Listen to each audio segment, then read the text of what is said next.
Our instructor tied a rope around his waist and put a sling type of hook in it. He then put the sling on the thick rope tied across the river.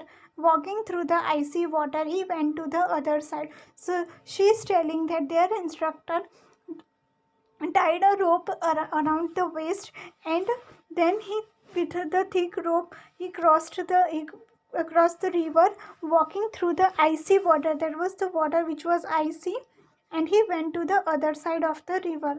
No one was ready to step into the fast flowing river. So no one was ready to step on the river was flowing very fast, so no one ready to put a step in it. Everyone was pushing each other to go first. I stood last in the line, hoping that no one would see me. So that lady stood last in the line. So she was hoping that no one could see me. Just then our instructor came near me with the sling and rope in his hands. I knew there was no escape now. I was ready but did not have the courage. So when she was standing in the last there, her instructor came with the rope with her, and she knew that now I could not escape, and she was ready but she did not have any courage. She has no confidence to go to the other side of the river. Sir could guess my fears. I called out loudly, "Three cheers for Sangeeta, madam." And before I knew it, someone had gently pushed me into the river. So sir was knowing that this lady was in a fear. She has fear, and so the sir shouted loudly, "Three cheers for Sangeeta, madam." The name was Sangeeta. So the sir shouted, and then somebody pushed madam into the water. I felt as if my feet were frozen because the ice was very cold. She felt that her feet was frozen. I started shivering. My teeth were chattering. I caught hold of the rope and started putting my feet firmly on the riverbed.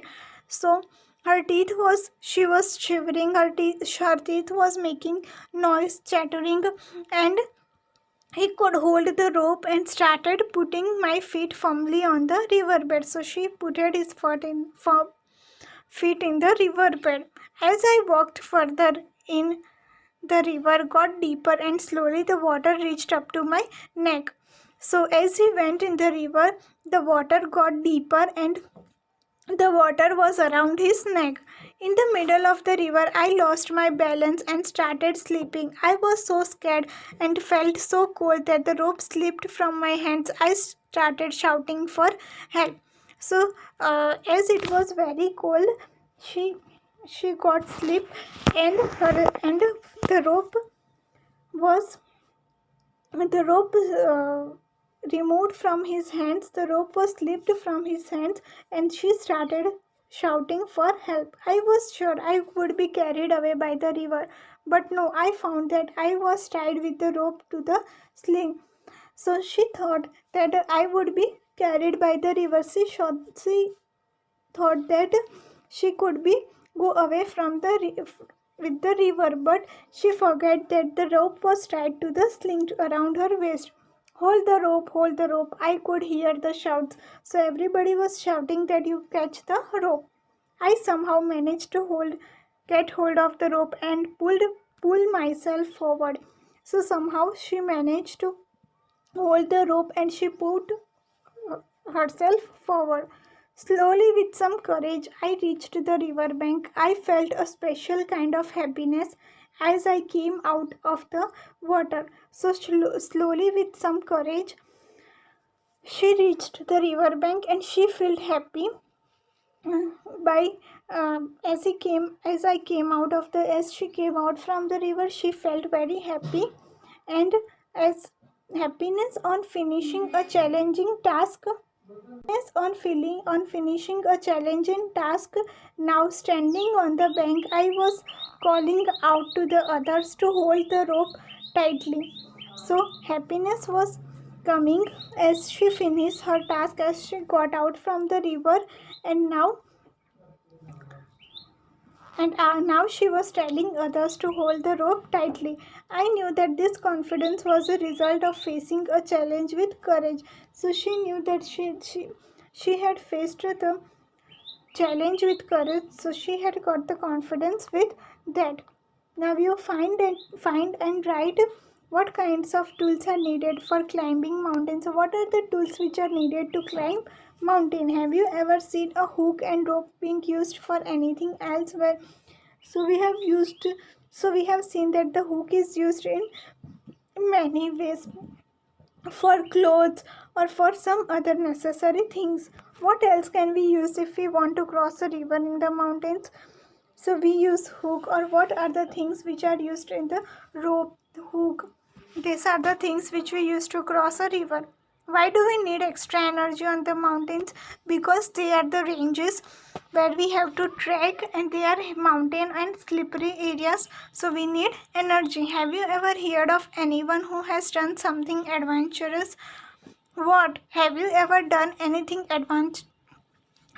If you ask, tell your class, write about it in your own words. So you have to tell that what adventure you have done, and you have to write it in your own words. Now see, rock climbing. We had to climb 15 kilometers to reach Tekla village. So now they were climbing rock. First they have in upper they have rock climb river. Now they are climbing rock, and they have to climb 15 kilometers to reach this village, that is Tekla. It was at a height of 1600 meters. So the village was at a height of 1600 meters. Our rucksacks had all that we may need: food packets, water bottle, rope, hook, plastic sheet, diary, torch, towel, soap, wind cheater, whistle, glucose, jaggery, chana, and some other snacks. So they were carrying rucksacks, means they were carrying in their bag all the necessary things like food packets, water bottle, plastic sheet, diary, torch, towel, all the necessary things they were carrying with them in their rucksacks, that is bag. We could see fruits and vegetables growing in the steppe fields. So they could see the fruits and vegetables which were growing in the steppe fields. We saw Colonel Rhyme Singh standing on a 90 meters high flat rock with packs and ropes. So they saw Colonel Ram Singh, this is the name, which standing 90 meters away at a flat high rock with packs and ropes. We had been told to first observe the rock carefully and identify holes, places where we can put our hands and feet. Today I was not going to back out. I stood first in the line.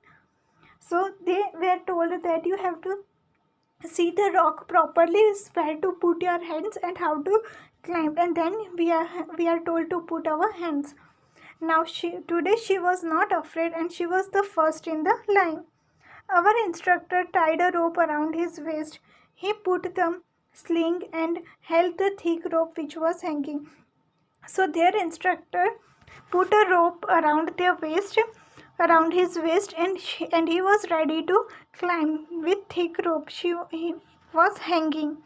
He started climbing as if he was running up. So their instructor started climbing as he was running.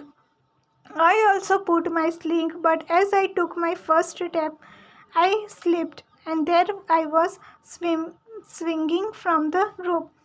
So I was also, so the lady was also ready for climbing, and she put his first step, and she slipped, and she was swinging from the rope. Keep your body at an angle of 90 degree while climbing. I heard, keep your back straight, do not bend. So somebody told that lady that you have to keep your body at 90 degree angle, and you have to keep your back straight, so you will be able to climb.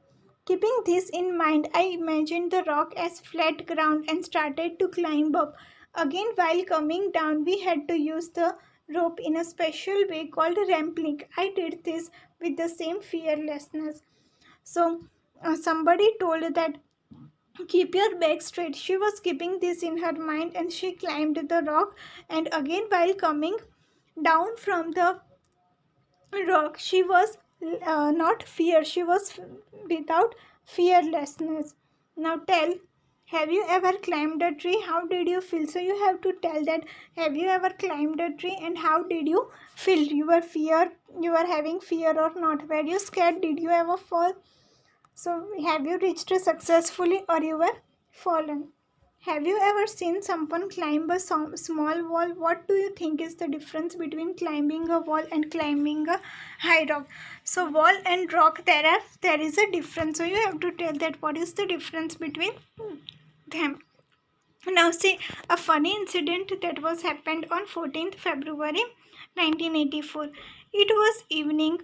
Kondo B was feeling hungry. We did not have anything to eat. She jumped over the fence and got into a field. So they are the people from Mizoram.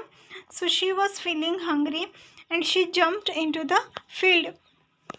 She quickly plucked two big cucumbers and came back. Just then a woman came from behind and got hold of her bags. So as she jumped into the field and two cucumbers, so a woman from the field came and hold that girl, Kondo B. She started saying something to Kondon B in her own language. We could not understand what she was saying. Kondon B was trying to explain in her Mizo. So the lady was telling something in her own language, but they were not getting it. They were not understanding, and the Kondonbi was also telling in her own language, that was Mizo language, which we could not understand. I tried to explain in Hindi, but neither of them could understand it. Finally, I folded my hands to say that we were sorry. So the lady, that the lady knows Hindi, so she was trying to explain them in Hindi, but nobody could understand. And finally, what she did, she folded her hands to say sorry. She folded her hands to say sorry. By then, our group had gone far ahead. It was already dark. I thought we had lost our way.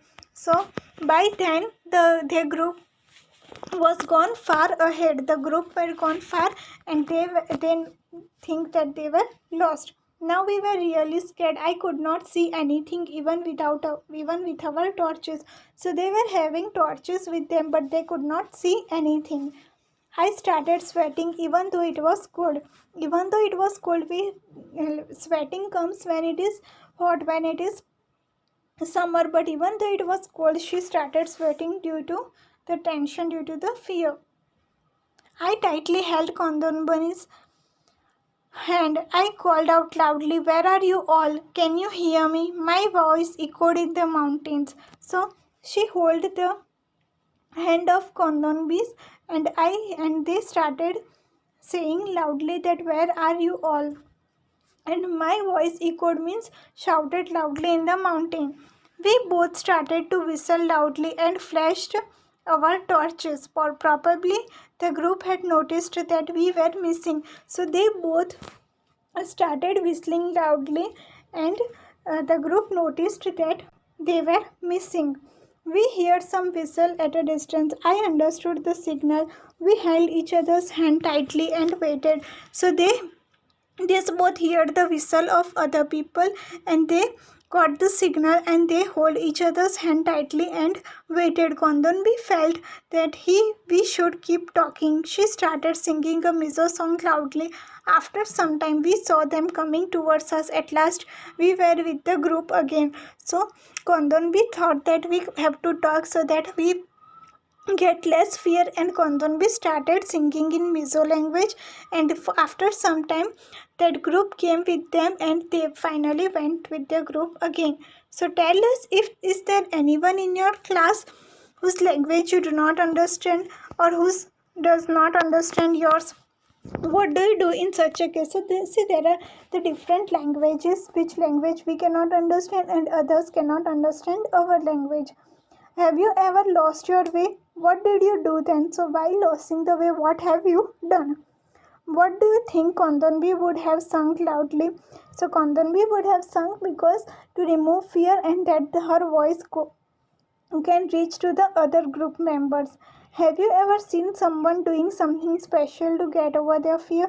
What and when? So you have to tell that to get from the fear what you have